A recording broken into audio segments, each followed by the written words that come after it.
Hi, Bat Chat listeners. Before we get into this week's episode, we wanted to throw in a little introduction because we recorded this episode on Wednesday, March 18th.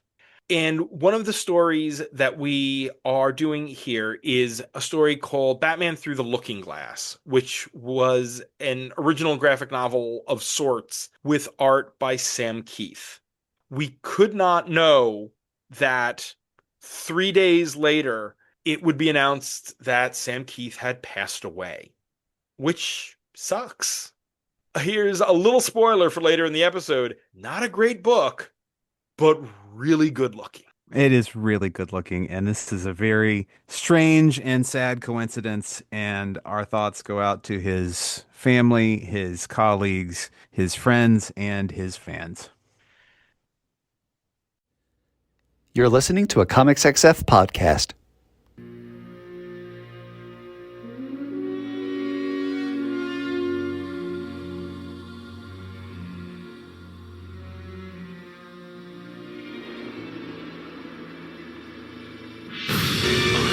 Vengeance. I am the night. I am. Matt Lazowitz, and welcome to this week's episode of Bat Chat with Matt and Will, a Batman ranking podcast, where each week my co-host Will Nevin and I dig into 3 Batman stories, discuss them, and rank them on the big board, thus creating a giant list of Batman stories from best to worst. Will, how's it going tonight? Oh, Matt, it's going great. Let's talk about 2 movies we are woefully underqualified to talk about. Okay. Which one you want to start with? I assume we're talking about The Bride Yes. and Slanted? Yes. Okay, let's start with The Bride. Let's start with The Bride. Oh boy.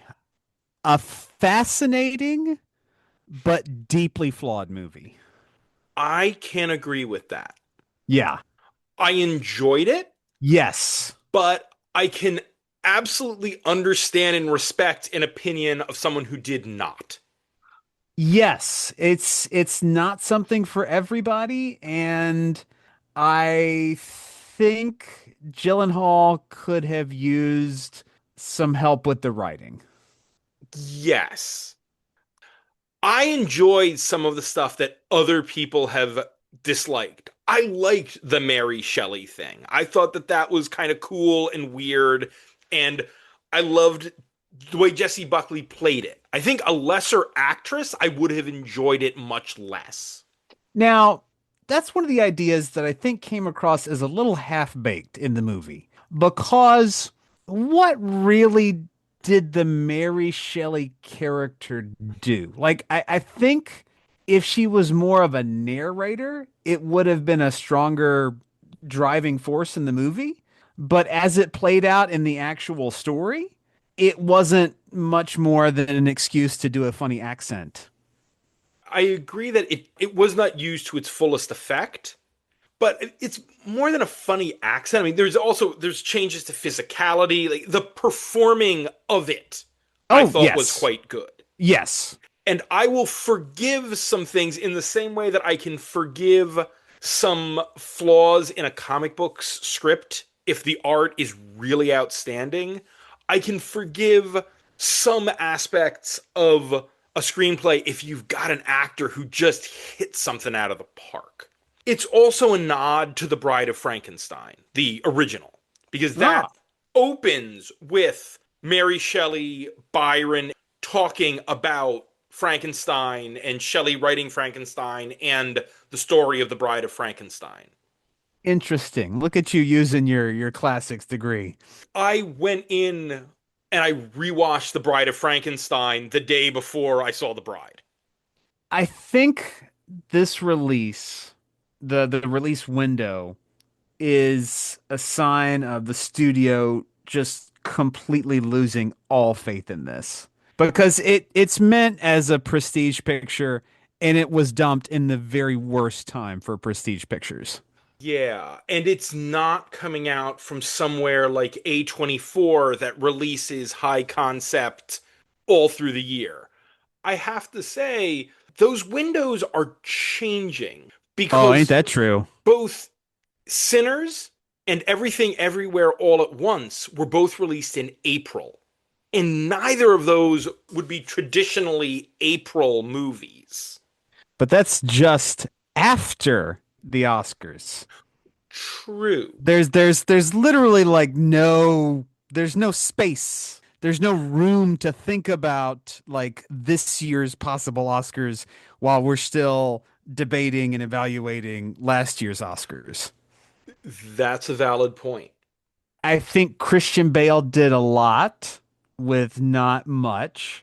I Yes. think this role was not good enough for him. I will tell you the precise actor that this should have gone to, that this was in the exact wheelhouse for this guy. I want to see if you can figure it out. I was thinking, Christian Bale was too good for this. And then immediately, oh yeah, he would have been, this is right there where it should have been. Hmm. So we're talking someone who does sort of big and overly overwrought. Yes. And who is maybe not in the same tier as Christian Bale. Right. I'm thinking like next tier down. I'm thinking someone, not this actor, but I'm thinking someone in that Glenn Powell sort of tier. Maybe a bit above Glenn Powell. Like I think he aspires to be. He's taken some swings in the past. You still haven't seen How to Make a Killing, but I think that was a good swing for Powell. I still need to see Hitman, the movie he did with Linklater. So I mean, is this someone who opens a movie? Is this someone who is an above the title actor? Oh, absolutely. Just not on that Bale level. Okay. I know it's in you. Like as soon as the idea came to me, I was like, oh yeah, that would have been perfect. I'm probably overthinking it now too. I'm struggling with it. Are we talking Oscar nominee, or is this someone who's not really Oscar caliber? Oh, let me see. Let me see. While you look that up, I thought Annette Bening was great. Underused, but great. Yes, I will also agree with that. But I think her and Penelope Cruz. I want the movie about Penelope Cruz. Oh, yes. I want, He has a BAFTA, the guy I'm thinking about. so a Brit. Yeah. Tom Hardy. Bingo! Yeah, This was a Tom yeah. Hardy picture. Oh wow, I could completely see Tom Hardy in that role. Yep. Yeah. Wow. Skarsgård, I think, was born to play scumbags. Yes. Jake Gyllenhaal was just kind of there. Like that was a hey, Hey, you're my bro. yeah, Bro. exactly. You're my brother. I need somebody to do this role who is good looking and affable, but can also have this moment where he's kind of an ass. Gotcha, sis. I'm right there. I'm good on this one. Gotcha. Yeah, strange, oddball little film. Very good looking. Yes. Yes. Beautifully shot. I agree that if the fault lies anywhere, it lies in the script, not Mm. in the way the movie was made. I think Gyllenhaal did a good job directing it, but I think, yeah, someone not necessarily to rewrite, but someone to tighten it up and give some suggestions might have been helpful. I mean, Me Too should not have been a laugh line. Yes, and repeated over and over again. Yeah. Hitting that on the head like that was oof. And certainly the film has its heart in the right place, even though I think it gets a little bit confused sometimes. Is the bride truly independent? Does she choose to be with Frankenstein? Is that choice still an affirmation of her independence? Like, there wasn't a real strong interrogation of all that, but again, definitely has its heart in the right place. It does. There's too much going on. Oh my God. Does it want to be Bonnie and Clyde, which is certainly what the trailer made it out to be? Does it want to be a more thoughtful movie? Does it want to be a tragic love story? Does it want to be body horror? Like what does it want to be? As much as I really liked both Penelope Cruz and Sarsgaard, having that, They are like appendixes. yeah, you either needed them not there, less with the mobsters. Oof. Because if you'd gotten rid of the mobsters, and yes, we could have spent, it could have been more about Sarsgaard and his feeling towards Ida, but that is always sort of on the back end. But I think it's one less plot would have allowed everything else going on and more interrogation of how the bride created this groundswell of a feminist revolution. Oh, that there's that short little brain attack scene, and then that's not mentioned at all. It didn't feel like Brain Attack got enough behind it to make it the rallying cry that it seemingly became. Yeah. But yes, I thought it was a, what did you say? Was Fascinating but but deeply flawed. yes, I will absolutely agree with that. On to Slanted. Slanted. Oh my goodness. Oh boy, so much to unpack. For those out there who have not heard of this, which I would not be surprised if there are many who have not, because this did not get a lot of buzz. A not 100% accurate, but close sort of log line would be The Substance, but about race instead of aging. And much, much, much less body horror. Yes. Yes, the body horror aspect does not come in until of a 1 hour and 40-minute movie, probably an hour 10 in, maybe the last half hour, if not the last 20 minutes. And really, like, basically the last shot. The droopiness is at least it's light body horror. Yeah. It had some of the best parts of The Substance in that a lot of it wasn't meant to be taken literally. Obviously, like the science is all wackadoo, but I felt myself gasp when I saw in the background that the high school mascot was the Wizards. Yes. Like the literal fucking clan. Like I was like, Yes. shit. Yes. Listen, the satire in this movie has the subtlety of a wrecking ball, and I am fine with that. Hey, they could have, had clan mascots. They could have done a lot more stuff than just, oh, here's the high school mascot in the background. Yes, but a lot of the humor is a lot of the satire is very front and center. Oh yeah, the super jingoistic every chain restaurant is Americana. Just the school itself and like the very first scene is like the Pledge of Allegiance, that sort of thing. I have not gotten to listen to it yet because I'm woefully behind on my podcasts. But last week, one of the horror podcasts I listened to that was pretty scary has an interview with the writer director. Oh. And I'm very interested to hear the interview with the writer director of this movie, especially because the co-host or the host of That Was Pretty Scary is a Korean American man who talks a lot about Asian representation in film and specifically in horror.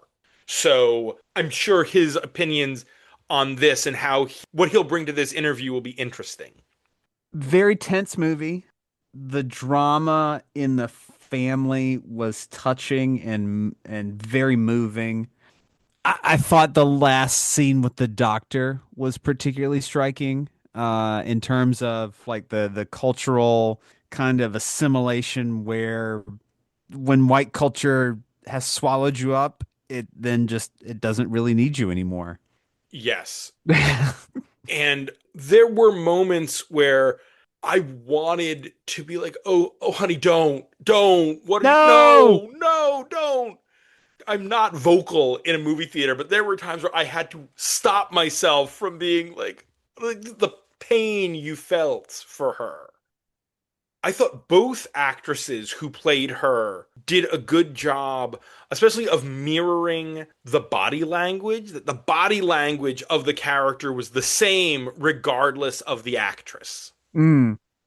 Clearly, the director worked with them both to get that. And I thought that's important when you're doing this. And it showed. A real puzzle to figure out with your casting, right? And you're doing this movie like, okay, we want this to seem, it has to be hyper realistic. Like it has to be just an astounding transformation. So we really can't put somebody in just makeup. Like we have to switch the actress. But then there still has to be continuity in the story. So that's a sticky wicket. And also, I'm sure that the studio wanted to make sure that, okay, you're doing a movie with nearly all of your principals are Asian American. Yeah, if we're going to do this, that white version of this character, that has to be a name. You're going to have to get someone who people know because we're going to want something that we can hang a movie on. Yeah. Credit to McKenna Grace. She did a good job.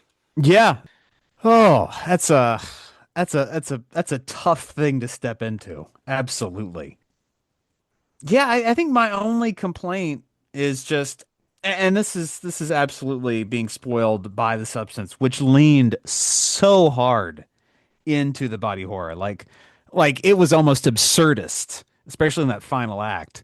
But I think this got to a much realer place, even though I think Sinners probably addressed cultural assimilation from a sort of just a better I won't say perspective, but it seemed, I can't find the right word to describe this, but I thought Sinners was probably more profound in what it had to say. Generally, culturally, just kind of big picture, macro kind of discussion. This really nailed it in the familial micro. Yeah. And this should have gotten more buzz behind it.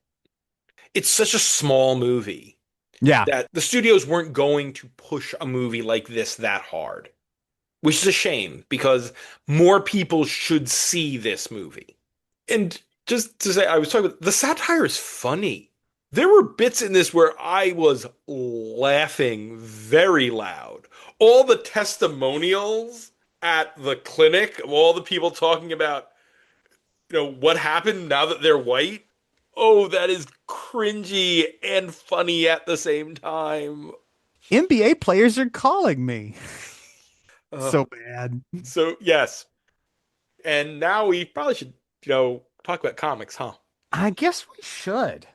This week, and this week's on you, because we're back on Will's bookshelf of random stuff that you can't find online legitimately, with two very Ooh. different stories, plus the fourth volume of Batman 66. If you're new to this, when I moved into my house, I was like, I'm gonna have a library and I'm gonna buy some comics. So I went to Second and Charles, which is the big used bookstore chain, same folks from Books a Million. And I went and looked for books that I thought were interesting, books that I thought wouldn't be available digitally. I didn't really think that, oh shit, these probably won't be any good. Yeah, we'll get to that. Oh, we'll get there. We'll get there. But Batman 66, I did actually want to collect and have in print because that's fun. Yes, so we're going to start there as we have with these episodes. So we're going to start with Batman 66 Volume 4. This is Batman 66 numbers 17 to 22. The writers are Jeff Parker, Tom Peyer, Rob Williams, and Mike W. Barr, with art by Scott Kowalczyk, Dave Bullock, Richard Case, Leonardo Romero, Ruben Procopio, and Michael Avon Oeming. Colors by Kowalczyk, Tony Avina, and Jordi Belair. Letters by Wes Abbott, and edited by Jim Chadwick and Aziz Ansari.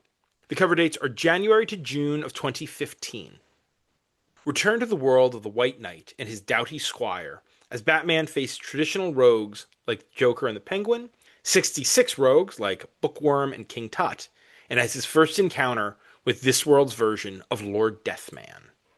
As an opener, this volume as a trade also collects the last episode, or excuse me, the lost episode, which probably, as a just a combined package, makes this the strongest volume.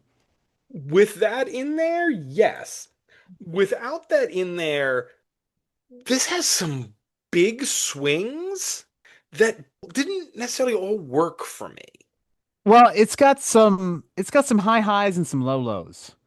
The sheer monkey astronautedness, and we're going to talk a lot about monkey astronauts tonight. The monkey astronautedness of trying to bring Lord Deathman into Batman 66 is a big swing. And did it connect? I'm not really sure. It is by far the darkest Batman 66 story ever. Oh, yes. And I don't know how much that tone lines up. We talked about this when we did the bonus episode about that one episode of Brave and the Bold, Chill of the Night, which is a great episode of cartoons, but feels weirdly out of place in Brave and the Bold. That story is a good story, but it feels weirdly out of place in 66. All the talk of mortality and death and a villain who is attempting to get Batman to break the one rule. This Batman? This Batman is really weirdly out of place in a 66 story. However, it is well written and is good looking. Yes. And unfortunately, you can't say that about all of this in the volume. No, but I thought I believe that was Ruben Procopio who did that one, or let me look. I should have better left notes, but I've left up the page. So this is the one thing that you can find online. So I left up the page for it. Oh, I missed wow, I feel bad. I missed a creator. This is Sandy Jarrell. Yes, this is drawn by Sandy Jarrell, who I apologize to Sandy Jarrell for missing them in my initial outline, but Sandy Jarrell has done a bunch of these 66s and they always look good. Yes. But again, there are some stories in here artistically are visually they just don't come together. The Penguin story with Carstairs, Professor Carstairs, his design changes like 3 times. It does, and it's weird because I mean, Oming is A-list talent. I mean, Oming is someone who has powers, is a major book.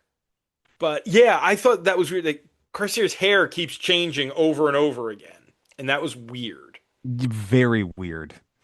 I also thought that Dave Bullock, who's an artist who I like, but I don't know how that Darwin cookie type style that Bullock has. He did The Sheriff of Crime, the Archer story. It looked really good in places, and in other places I was like, I don't know if this lines up. It feels like someone let me do Darwin Cook doing Batman 66. Yeah, and with that story too, let's get to the cool part and spend more time in the cool part in that it's the equivalent of Central Park walled off and just everybody fighting inside of it instead of like a page. That's one of those moments where it's like, I understand the goofiness of 66, but you're stretching the suspension of disbelief with the walling of 60 of the entirety of Gotham Central Park with no one noticing. And Batman 66, for as ridiculous as it is, tends to at least be smart enough when it's doing to hang a lampshade on stuff like that. And here it's just like, and it happened. I feel like there needed to be another line. I fortunately put up my sonic bat baffles so no one would hear it happening, or again something like that. Or just have the Corps of Engineers just drop a fucking dome on them. Yes, that would have worked too. I have a quiz for you. Oh, please. Let me start by asking a question. When you think of Batman 66 original villains, who are the ones who immediately come to your mind? Batman 66 original villains. Yes. Joker. Uh, A number one. Ones created for 66. Oh, oh, Sorry, oh, oh. original to 66. Oh, gotcha. Egghead. Mm-hmm. Bookworm. Mm-hmm. Marsha, Queen of Diamonds. For me, the top three were Egghead, Bookworm, and King Tut. Ah, okay. I didn't want to steal exclusively from this volume. Oh, they're all in this volume, I think, because they are the three who people most remember. How many episodes do you think King Tut was in? Oh, it cannot be that many. I'm going to say he made a total of 3 appearances for 6 episodes. Close. 8. 8. I think it was 3 two-parters and 2 single episodes in season 3. How about Egghead? Oh, Vincent Price would have been busy, hard to come by. I'm going to say 4. Very close. 5. What about Bookworm? Bookworm. 6. A single two-parter. A 1 2-parter. And that was what fascinated me because I always remembered Bookworm. And I thought Bookworm popped up repeatedly, but he was in a single two-parter along with The Archer and Shame and Liberace as Chandel and his butch twin brother. But for some reason, I don't know what it is, but Bookworm, even before the comic where they used Bookworm a bunch, Bookworm is one of those characters that's stuck in my head in the same way that Tut and Egghead did. It's a unique design. And Roddy McDowell. Ugh. Great. Man, the actors they got on this damn show. It was huge. But I mean, the Lord Deathman jumps out at me in this volume as honestly, I thought the Joker Man one was a lot of fun. Oh, that was delightful. That was delightful. You could tell there was extra care put into those 2 issues. Yeah, and big credit on the art on Joker Man for, as we've talked about before, when you're doing 66 Joker, you need to make sure that that mustache is clearly there under the makeup. And if you don't, you're going to hell. Yep, Ruben Procopio, who was the artist on that one, got the assignment. That was a great looking issue. And the end of that is just delightful. When Batman and Robin start to impersonate the fictitious supervillain the Joker created to allow his guys to rob stuff, and then they're just giving it to him. It's like, but wait, you said we're working for the pillager. There is no pillager, you morons. But I like that scene at the pool where they're just lounging. It's like, oh, so now Gotham needs us. Okay. Well, Batman and Robin can't do it, so I guess we'll have to do some other way. To circle back one moment, Lord Deathman appearing in this comic might be the most meta thing ever. Oh, yeah. Because it's a character from a Japanese comic that came out because of the popularity of Batman 66 and is loosely based on a character from one of the American issues, who then appears in mainstream DCU American comics and is now adapted into the comic based on the series that caused the comic that created Lord Deathman. It's layers within layers within layers of meta weirdness. Great big goddamn Ouroboros, man. Yes. I thought the Bookworm story in the library is a cute little short. It's a bit more mystical than I usually like from my 66, but it's a short. It's there to be fun, and I thought that it was cute for what it was. And did you read out, or did you figure out all the spells in it? Matt, that shit hurts my brain when it's Zatanna. And here there wasn't a clear, like, oh, these are words just written backward. So I had no idea. Well, they're all Yvonne Krieg, Bam Pow, Na na na na na na Batman. Ah, Adam cute. West. Burt Ward. It's all just things from Batman 66 spelled weird. Okay, yes, that's cute. Yeah. Admittedly, that's cute. Yeah, and I think the reversal spell that Babs uses at the end, here come the judge. Sock it to him. It's like, oh, okay. Other 60 TV. Gotta love it. That was cute. The Lord Fogg story was probably the one that left me kind of like, meh. Yeah. Although it's fun to see girls being horny for Robin and Robin being horny for girls. Yes. Although they do at one panel get the character's name wrong because he's Lord Marmaduke Fogg. And they say that, and then at the beginning of the second part, they address him as Phineas Fogg, the character from Around the World in 80 Days. Different Yep, thing. different. I believe it's actually Phileas, but still, it's clearly like, oh, you guys, your editor didn't catch that you used the wrong first name for that character. And that first King Tut story was also just kind of there. Hey, zombies. Although I would have paid to see the actor who played Chief O'Hara trying to do a zombie voice while wandering around. Oh, O'Hara, you I remain the butt of the joke. I like how he still had his accent as a zombie. Yes, Faith and Bagora. I mean, that was pretty good. But yeah, really, like I said, when you include the Lost episode, which we have already ranked and is currently 38th on the big list, this is, with all of the faults that we have talked about, this is the strongest overall volume. Oh, But as we are considering this, we will not include the Lost episode in that ranking. But I'm telling this to all the good listeners out there. If you have not read any 66, I would say this is a very good place to start from because it includes the Lost episode. and while the art on that Penguin story was inconsistent, I thought in some ways it got the assignment of a 66 better than a lot of others. That the fact that it's divided into two halves, the Penguin turns the table, Batman shows he's able. Yeah. It's using the format. It has the death trap. A lot of the beats of a 66 really play out there. Although I did have to scratch my head. Professor Carstairs was a weird inclusion and addressed as a disbarred and discredited professor of zoology. I don't think That's not how that works. That is not how that works.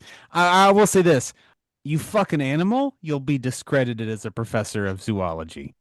You're not going to get disbarred, but you will most likely be discredited if you fucking animal. I think we're going back to the Harley Quinn. I think he fucks bats. The other bit that I got a kick out of in that bookworm story when he turns his two henchmen into giant silverfish and Barbara starts feeding them books and he just freaks out. I feel your pain, bookworm.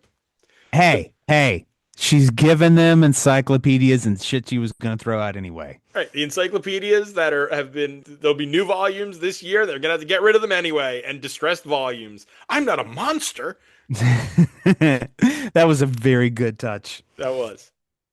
Oh, I think that means it's time. But Batman 66, Volume 4 on the big board. We are at 693 stories on the big board. God damn. Number 1 is Post-Crisis Origin of Batman, Batman Year 1. Still at a sexy 69 is Batman Annual number 4, Volume 3, Every Day. At 150 is still The Joker Presents a Puzzle Box, where all the Gotham rogues tell their version of a crazy heist story. Fun story. At 300 is A Clash of Symbols, a favorite Batman Joker confrontation of mine. Coming in real high, not nearly as close to the bottom as it once was at 420. It's Titans Volume 1, 15 to 16, Survival. At 450 is The Curse of the Innistree Quill, the one-shot where Damian Wayne goes to Gotham Academy. And all the way at the bottom, it is 3 Jokers. Oh, that's 2 Jokers too many in a dog turd of a story. So, 66 story volumes. So volume 1 is at 123. Removing Lost Episode. So Yeah. looking at just those 6, does this beat volume 1? I don't know if it does, simply because volume 1 is so very consistent. Yes. It's Jeff Parker, and mostly it's either Ty Templeton or Jonathan Case nearly throughout. So the art is just the best art, the best artists from this series. So I don't think it quite reaches that level. But volume 2. 162. All right, so volume 2.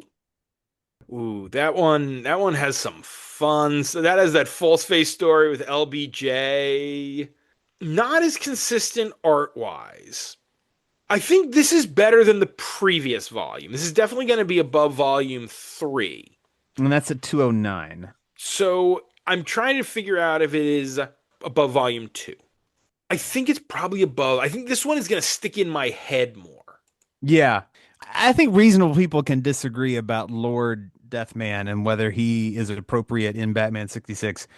But the Joker Man story was tight. That was some good shit. How about I give you a number? Give me a number. Hit me. We'll start here. I am thinking this is either going to be the new 154 or 155. Either Ooh. above or below Gordon of Gotham. I'm going to say below 155. Okay. Sounds good. My love for Jim Gordon springs eternal.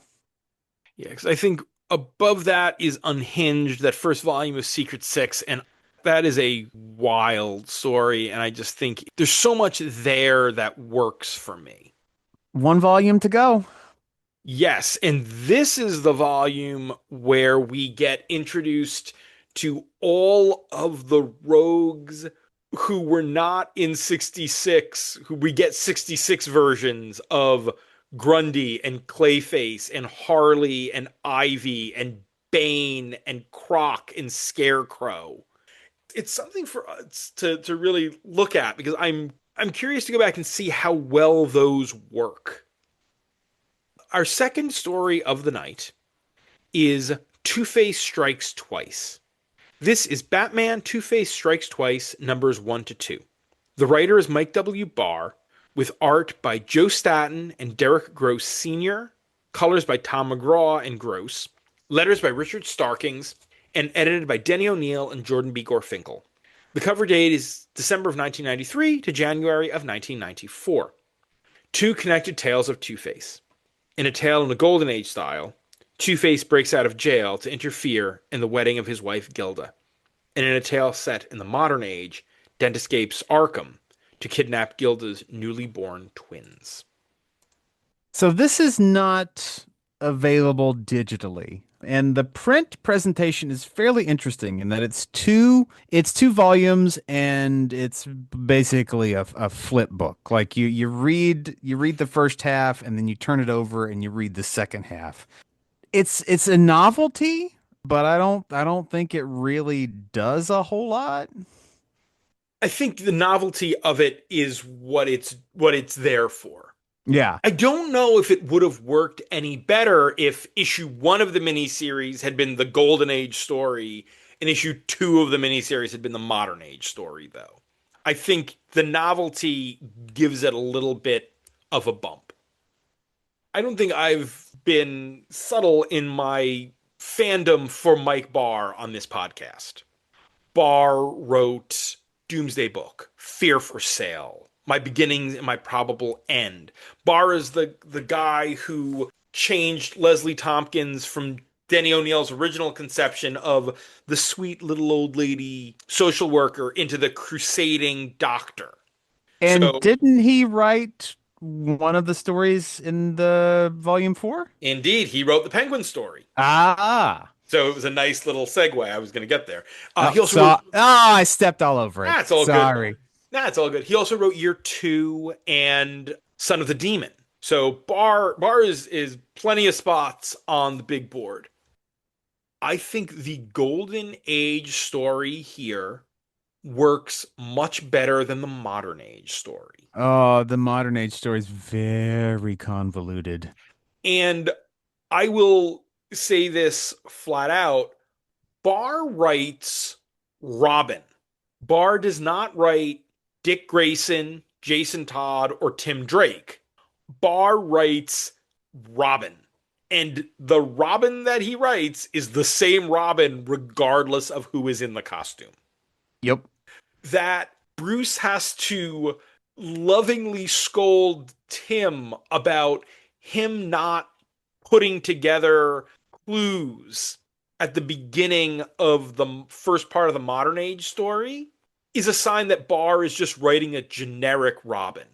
Because when Dick Grayson, at the end of the Golden Age part is like, gee, I hope I can learn better ways of detecting, that's fine. But that Tim Drake, that's Tim's thing. Tim's the detective Robin. And so it would have been, if you were trying to distinguish the Robins, that would have been a good place to do that. But Barr is just sort of writing a generic Robin figure. And the Batman of that Golden Age story is not all that different than the Batman in the modern age story. No. If you were really not just leaning into the art being different and writing the first story as if you were under the real strict code and being able to be a little freer in that modern age story, if you were doing more than that, you should have made Batman's voice different. But he's really pretty much the same Batman. Barr is Batman. He writes Batman in a very just pre-crisis-y, just around the crisis sort of way. He's a dark Avenger, but has a little bit more pith to him. And that's just the way he presents the character, which is a fine way. I have no problem with Barr writing Batman that way. But this should be making the two very distinct versions of Batman. And I don't feel like he was as distinct as he should have been. No. Visually, working with different forms, there's certainly a separation there. Because, heck, I, as always, love a good paint the comic. But that's really where I think the gimmick works. Like, you can clearly see that these are different stories, but in terms of the tone, it's not that much different, especially when in the modern story you're getting a death trap. Yes, you're getting a death trap, and it's all involving a MacGuffin, a fertility drug as a MacGuffin. I don't know why we needed the Eurotrash royalty involved here. That seemed to be adding an extra wrinkle to this story that felt unnecessary. Yeah, that was weird. And Barr favorite secondary villain Dr. Moon popping up again, who's just there to be a real creep. It's very creepy. Oh, he is. He is 100% creepy. This is the last appearance of a pre-Long Halloween Gilda Dent. So this is the last time Gilda is just Harvey's ex-wife and not Holiday. Ugh. It's notable for that, and you gotta feel bad for this version of Gilda. Until the very end, and it's like, oh, you really should have talked to your husband, Gilda. But Okay, all right. Let's talk about that paternity business there. Okay. So, in the modern story, we learn that Gilda has had twins, but they are from Harvey's frozen sperm because her new man, Paul Janus, Paul right? Janus, Janus, as in the Roman god of beginnings and endings. Yes, because he could not give her children. Presumably, they had been trying for a while, right? At least a little bit. One would assume. Did Paul just think that, oh, I got lucky that one time and it worked? We didn't figure out for sure that he was shooting blanks. Very confusing and strange there. Especially with him being a fertility doctor. Yeah, seems like he would know that stuff. Listen, the heart wants what the heart wants. Ah, that it does. But if I were Gilda Dent and I knew who my ex-husband was, the minute I found out the guy who I was going out on a date with, his last name was Janice. I'm out. Yeah, exactly. I'm trying to think of another another villain I can think of anywhere in comics who has an X. I don't know, if you were Lex Luthor's high school girlfriend and the guy who you're dating walks in and his dating profile picture had him with a full head of hair and he comes in and he's shaved bald, nope, you're gone. Out. You're asking for trouble. And also, my first instinct would be Harvey sent you, didn't he? My ex-husband, the supervillain with an obsession with twos and beginnings and endings and things like that. The two-faced Roman god. Yeah, I'm out. I liked the Golden Age story. I thought it was fun. I thought it very much felt like a Golden Age story. It had all of the elaborate weird traps, the kooky little, the whole thing with Janice turned out to be a setup by Two-Face, and I found out because one of his thugs had the makeup under his nails. And It was a double bluff. yes, all those things I thought really worked. I thought Joe Staton, who's a Bronze Age artist who drew a lot of Justice Society and things, and who we've done Joe Staton drew Going Sane. He was the co-creator of the original Huntress. But he really captures that Golden Age vibe. All the giant props, the Dick Sprang-esque Gotham City props, look great. That really captured that. And the art in the modern age story is fine. Especially that very first page. Yes. I love that. I'm also trying to figure out, Barr makes a reference in there about Batman's thing, his last visit to Arkham didn't go well. And I'm trying to figure out, Yeah, what was that? I'm trying to think it might be a reference either with 93.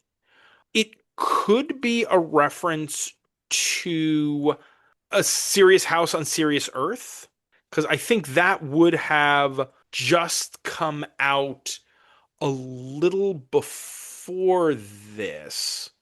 89. So that would have come out a few years before. Also, the possibility, I think this is a tad before the last Arkham, because those would have been the two stories that would jump into my head. Yeah, last Arkham was 92. So it's probably a reference to last Arkham. Which, yeah, Batman being locked up in Arkham and then discovering Mr. Zsasz had bribed the guy who was doing the work on it to build tunnels to let him escape. Yeah, I think that last visit to Arkham might have gotten under Jeremiah Arkham's skin just a little. Yeah. I wish that these two stories would have been in more conversation with each other. I think they very much can be read separately, just like completely separately. How would you make them more I'm just curious. I mean, yes, they could probably be read separately from each other. I can't think of a way to make them more in conversation with each other without it feeling way too on the nose or contrived. True. Maybe the modern story could be more of almost like a commentary on how the character has changed. I mean, there is the note of he can still be redeemed, possibly, in that second story. Batman's relationship with Two-Face is much more the modern age. That is the one thing that I do feel like was moderned up, other than the general sort of tone of the story, is there, he's calling him Harvey. And there is that modern take that we don't see as much in those Golden Age stories where, yeah, they reference that Harvey Dent used to be a good guy, but Batman's deep longing to get his friend back is much clearer in the modern age story.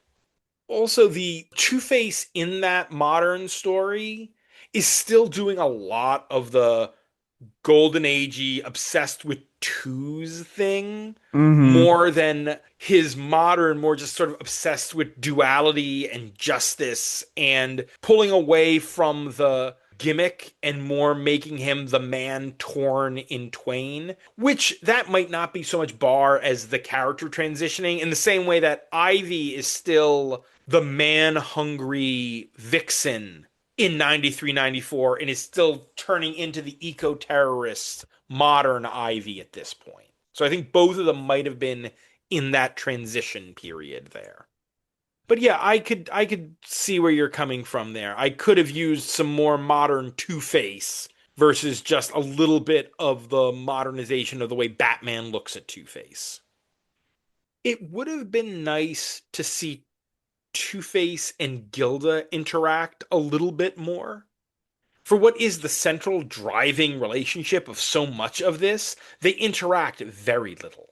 Yes. But then also, as you mentioned, like we're about to have Long Halloween come along and redefine all of this. Yeah, but I don't think we're still 3 years out from Long Halloween. Gilda is not a character who actually ever showed up all that much. Long Halloween is the story that has somewhat made Gilda Dent more than just Two-Face's long-suffering ex. Anything else? No, sir. I believe that means it's time. But Batman Two-Face strikes twice on the big board. Does this make top half? All right, so that would be let's say three. Let's look at 350. 350 is Tiny Titans. Oh yeah, Pet Club. I don't think it makes it above 350. But I think it probably is above 400 is the Batwoman Wonder Woman story from a few episodes ago. I'm trying to find a hard floor and then work from there. I'd say Cursed Wheel at 423. We're looking in just about the exact same spot. I was looking around there too. Okay. So, I don't think it can go much higher because I don't think it goes above Living Hell at 414. Yeah, I was just looking at that. I think maybe right around there because I would put this above Redemption Road, that Cassandra Cain miniseries where she's hunting David Cain. So between 414 and 418, that's a real narrow window. I'd say new 416, right under Please Help Me Not to Die. Okay, sounds good. And our final story of the night is Batman Through the Lookingglass. This is an original graphic novel. The writer is Bruce Jones, with art by Sam Kieth, colors by David Barron, letters by Steve Wands, and edited by Mike Carlin and Ian Sattler. The cover date is January of 2012. Batman has been drugged and is experiencing hallucinations similar to the events of Lewis Carroll's Wonderland stories. He travels through a series of more maddening visions while still attempting to solve murders of members of Gotham City Council that all seem to be connected to a young woman, a judge, and the Mad Hatter. To start with, this is an original graphic novel with an asterisk. Because if you look at the credits, the actual indicia of the book, it has listed original series editor Mike Carlin, which means this would have been an arc of Batman Confidential if Batman Confidential hadn't been shit canned. So they had the whole thing, put it together, and released it as a graphic novel. This is about the speed for Batman Confidential. Yeah, I was shocked by something. You were shocked. Yes, because I went to do what I always do when I am preparing these scripts. And I went to the DC Wiki to get creator credits. Not an entry? There is not an entry for this book. I have never, in all of my time doing this podcast, stumbled across something that does not have an entry in the DC Wiki. There are stubs, sure, but this thing does not have an actual entry, and I checked different spellings. I looked up the creators. It does not have a page in the DC Wiki, which is I'm not very indicative. surprised. I will say, damning it with the faintest of praise. Oh boy. Oh boy. This will still probably wind up being the Bruce Jones story that winds up the highest on the list. Give the people a rundown of what we got on there. Bruce Jones appears on Ye Old Big Board. It's hard to tell. When I do a Control F on Jones, I get a lot of Kelly Jones, and Bruce is equally problematic. But Bruce Jones appears on the big board 3 times. The 3 stories are 669, Brothers in Blood, the Nightwing 1 Year Later arc, where both Jason Todd and Dick Grayson are wearing Nightwing costumes.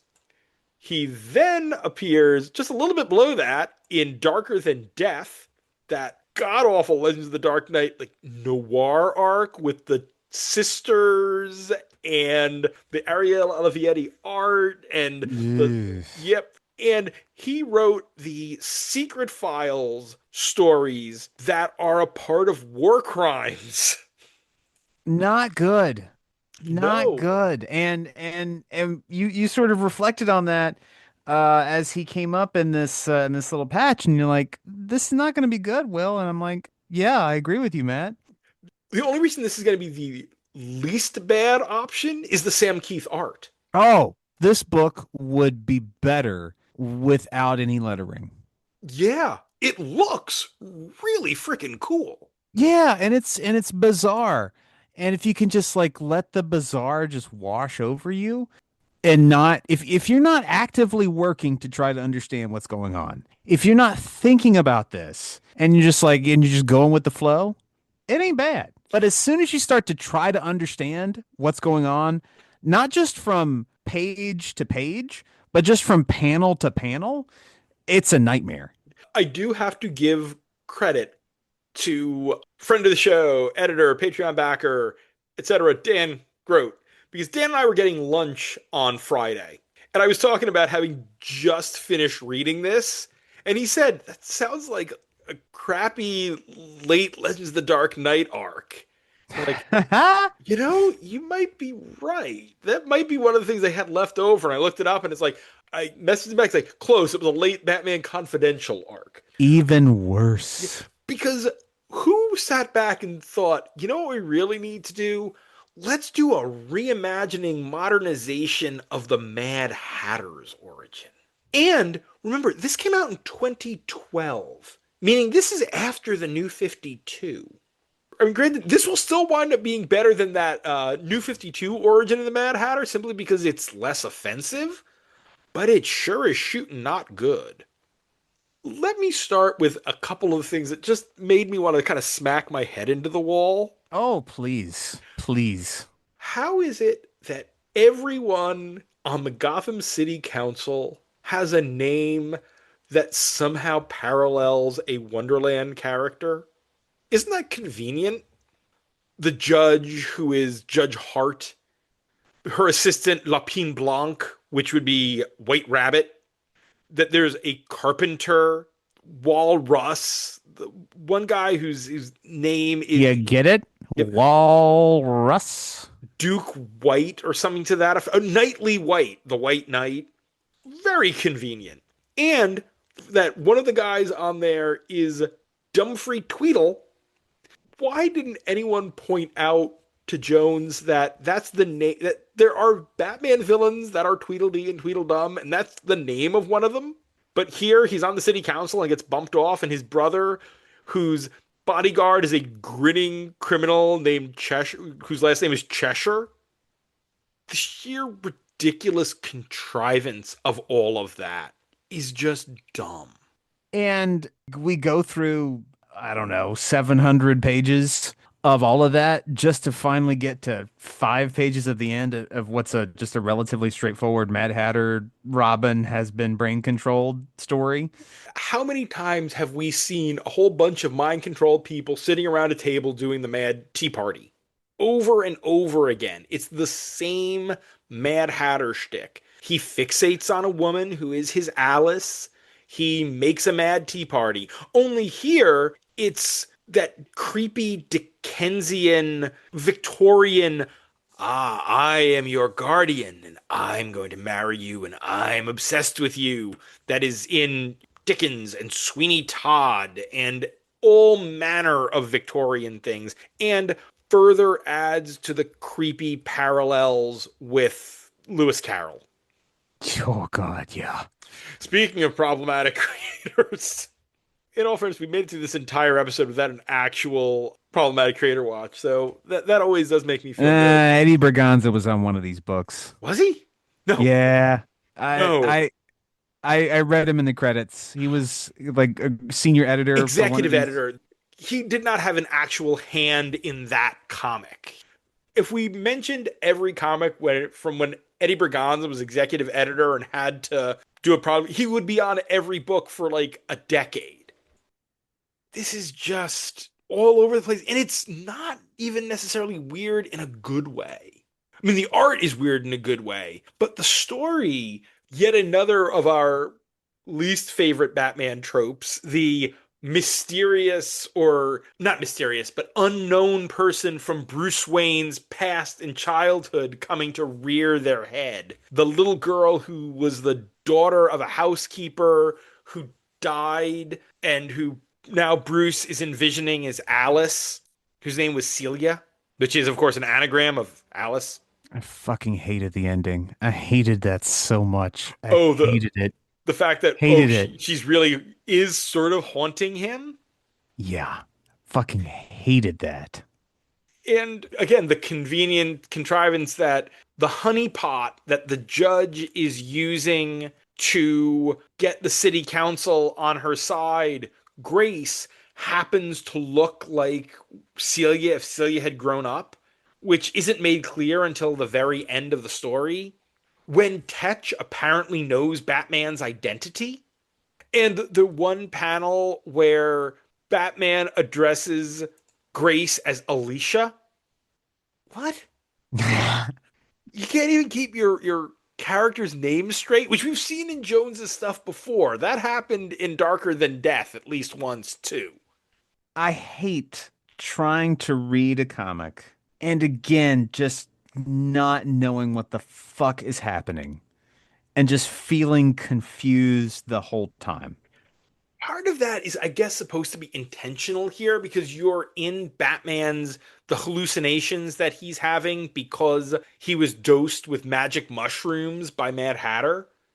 Oh, and Celia is Celia Little, as in Alice Liddell, the name of the girl who inspired Alice in Wonderland. Oh my God. Everything here is just smacking you in the head. But To what end? To what end? What's the purpose here? And how does this even work as an origin for Tetch? This is just a rough Batmanization of Alice in Wonderland. This is not like, oh, look, there's this creepy weird guy in town who's doing an Alice in Wonderland thing. This is Alice in Wonderland. It's just Mad Hatter fits into Alice in Wonderland here. Which is kind of his deal. That's what his deal is. That's like if I was doing a Batman story and I was like, hey, I'm going to write this character in and he's just going to be a big fat orange cat and he loves lasagna and hates Mondays. Don't you love my like weird twist on Garfield? I'm like, no, you're just fucking doing Garfield. That's all it is. And Bruce Jones does not know how the government of a big city works. The members of the city council at one point are addressed as the city board of directors. Eventually he gets that right and starts calling them the city council. But Judge Hart is addressed as, and I quote, town magistrate. Gotham is a large city. I don't think cities that size have a single town magistrate. You might correct me on that. I might be wrong. And we're also mixing up, executive and judicial functions here. Magistrate is a judge and a judicial branch, and a mayor and as the executive and the council presumably could be a legislative branch, but might also be an executive branch depending on how your government is organized. Yeah, I this just sounds like an Englishman who needs to stick with English stuff. I thought he might be, but he is American. But Okay, he needs to go back to civics. yeah. Also, he says, and speaking of creepy, he says that Tetch rescued Grace, the honeypot, from a strip club on her 18th birthday. Meaning, Gross. yeah, meaning she was stripping before she was 18. Gross. Yeah. I'm not a strip club person. I'm not yucking anybody's yum. I don't think that's legal. No, it wouldn't be. Also, so Batman, as I said, is dosed with magic mushrooms, or Bruce Wayne is dosed with magic mushrooms at this gathering of Gotham glitterati. Robin says that the mushrooms have a half-life of 72 hours. Again, don't think that's the right term. No. I don't think they're radioactive. Yeah, they have an effective time. I think there's any number of things that you could say, but half-life is not one of them. And this is a real marker of books for the bottom of the list. The ones that aren't just like exceptionally problematic. It's just of being loose with the language, of not being able to tell an effective story, of just not being able to write well. And it's really shocking. And yes, we mentioned that this was basically the tail end of the classic era of Batman anthologies. But it's really shocking to see basically something so mediocre get published at a major publisher, right? This is not somebody's like self-published book. This is going to be as high as it is on the strength of the art and on, once again, damning with faint praise. There is nothing in here that is truly objectionable.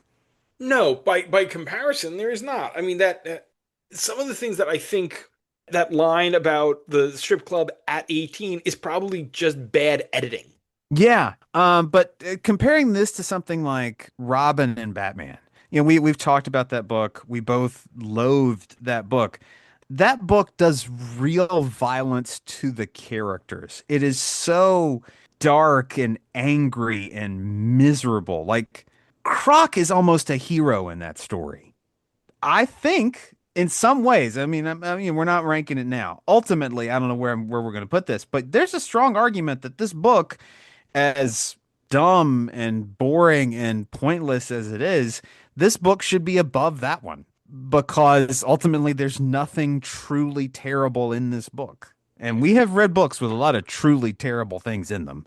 We're going to get into the ranking pretty soon, but well, I don't think this thing breaks 650. It's not, now that we're at 700, near 700, being around 650 means you're just bad. You're not wretched.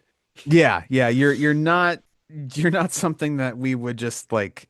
I kind of want to spit on Three Jokers. I kind of want to spit on Robin and Batman. Robin and Batman is similar problem in that it's got really good art, Yeah, but that does true violence to the character story. Well, it is a hateful book. Yeah, and it is currently 661 and gets up there based on the strength of the art and the beginning of issue 2 before you realize just how terrible Bruce is being to Dick. When it's just Dick hanging out with the Titans, that's like some really sweet, fun comics. And then it turns out that Bruce is a monster. The difference here, we will always remember how much we hate that comic. Yep. The other two Jones stories are equally memorable in how bad they are. This is forgettable. When this came up, I was like, this is that Bruce Jones Mad Hatter story, right? I remember the Sam Kieth art. I don't remember anything else about it. So that makes it a little bit less awful. because it is not something that is going to stick with me like, slime on my brain. Yes, slime on the brain. And there's a couple of like kind of fun little like Alfred trying to talk Bruce down moments that are kind of fun. Again, not terribly memorable, but okay. Oh, okay. I either made a note wrong, which is possible, Oh, oh. or Celia has two different last names. Because I'm just looking at my notes and I noted that, Celia Little, Alice Liddell, but earlier in my notes, I have her listed as Celia Small. So there's a possibility that I just made a mistake in my notes, or again, Celia has two different last names that mean the same thing. Mm. Probably two last names. Yeah, I think so. But still, I am not going to go to the place that I needed to go to read this because I was not going to go through all the effort of digging out my hardcover to find that out because I don't have my Chromebook handy that if anything goes wrong, I can just purge it and refresh the factory settings in a click of a button. Oh, buddy, you had to read this on one of the sites. Yeah. Oh, that's terrible. But I will say, right, we're spoiler for the bonus episode that we're going to do this weekend. One of the things we're going to look at has a different take on hell and what hell might be for different people. I think maybe your hell would be writing the DC Wiki article for this book and just constantly writing and rewriting and editing and revising and just polishing that for an eternity. I was tempted to just create a quick stub of a page with just the creator credits and the character, like not try to do the synopsis, but that would require more time and effort and more care about this particular book than I have. And you would be the only person who would ever look at it.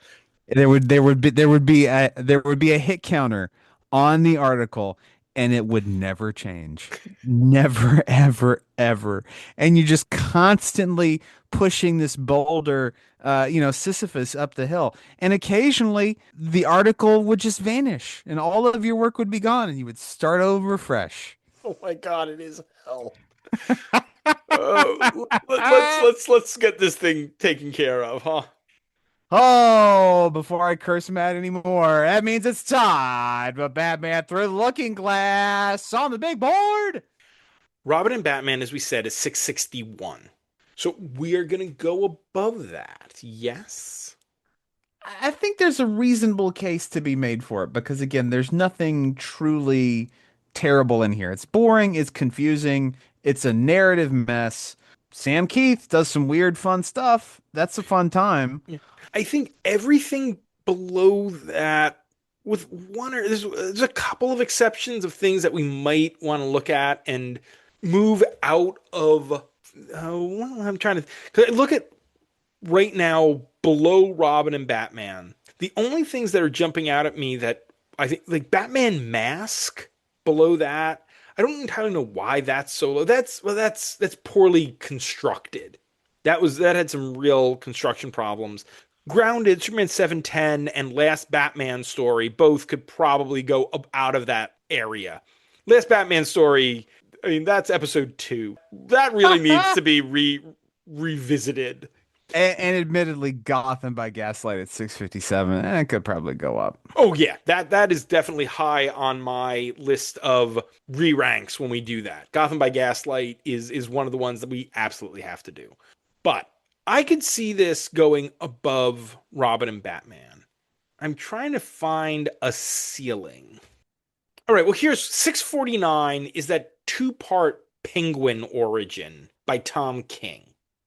Oh, here's a question, a thought experiment, I guess, of sorts. Yeah. An Unimportant Man, for sure, Tom King's trying to do something. There's ambition to that. Does this story have ambition, or is it lazy? Is doing the Wonderland thing as explicitly as it is that taking a big swing? Is that monkey astronaut territory, or is it just lazy in that we're grafting Wonderland onto Batman? Lord Deathman in Batman 66 is Monkey Astronaut. I think at least like the flip book thing in Two-Face Strikes Twice. That's a novel idea. We don't see that too often. I mean, the monkey astronaut would be doing Alice in Wonderland with Joker or Riddler or just Or something. we did Once Upon a Crime where Damien was in or Alfred was in Wonderland. Yeah, That right. was that was That was much fun. more interesting. I tend to think this is lazier. Yeah, I think and the name thing is just irksome to me. Yeah. I think then it can't go above an unimportant man, which is not good, but he's trying something. Does this beat War Games at six double nickels? War And games. we're in a bad spot when we're talking about whether this beats War Games or not. So, war games. First third of war games, interesting. And it then falls off a hill and ends ugly and mean with all the stuff that is done to Stephanie, the fridging of Stephanie Brown. Again, this is not offensive. So it might beat war games. Pushback is just dumb as hell at 654. 653 is Night Quest The Search, where Chandra solving is infantilized at the end. Literally. Days of Rage had some racism, if I remember correctly. Days of Rage is not necessarily racist. Days of Rage has that 80s liberal, gosh, I'm trying to show you how bad that people of color have it in the inner city. And in doing that is awkward, and the racism is not intended to be offensive, but you would not write that story that way in even like the year 2000. But in 1987 or 88, it was really trying to do something. Not as offensive. It's a similar problem to that, but much lower because it is much more explicitly, oh God, how did you do that? Blue the Gray and the Bat with the regiment of freed slaves who are the quote unquote dark knights. Yikes. Ugh. This is clearly not that problematic. Your heart is in the right place, but it's not how we do this. So how about we put this at 653 as the absolute bottom of the okay, this is not offensive portion of the list. Yes. Yes, I think we can do that. But that's it for this week. Next week, it's a weird little crossover as we head to the fifth dimension for 3 stories featuring Bat characters and Superman's least favorite imp, Mr. Mixius Bitlick. Remember, you can support the podcast on Patreon at patreon.com/batchat with Matt and Will, where you can get shoutouts, bonus content, pick a story, and even come on the show. We'd like to thank those Patreon backers: Dan Grote, Josh Wheel, Mrs. Abigail Hartbaum, Asma Fangirl, Tony Thornley, Go Aggies. Sam Hopper, Go to bed, Sam. It is late. John Wickham, Oh, John, you beautiful bubby, you. Tim Rooney, Giorgio Sirigioli, David Wheel, World's Greatest Gray Belt. Alexander Wheel, Matt McThorne, McThorny. Dan Offer, Barely newer. Nate Randell, Daniel Mosley, Ross Holmes, Mr. Random Ass. Will Crisp, Me compadre, who is currently in Kentucky, but when he's listening to this, he will not be in Kentucky, so he will not currently be in Kentucky. But he's in Kentucky right now as we're recording this. Hope you're having fun in Kentucky. Well, I hope you had fun in Kentucky, Will. Carlos Cordova, Jordan Jennings, Charlie Etheridge Nunn, Sean Shambly, The Final Wraith, The scariest Wraith. and Kyle Still Still the one. for their support.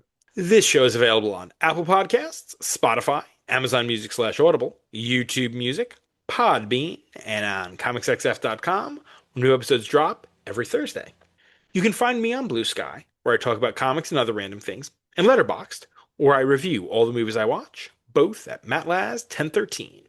Oh, and you can find me on Twitter against my better judgment and on Goodreads where I talk about, the books I'm getting through while I'm on the treadmill. Both under my actual real Christian name, Will Nevin.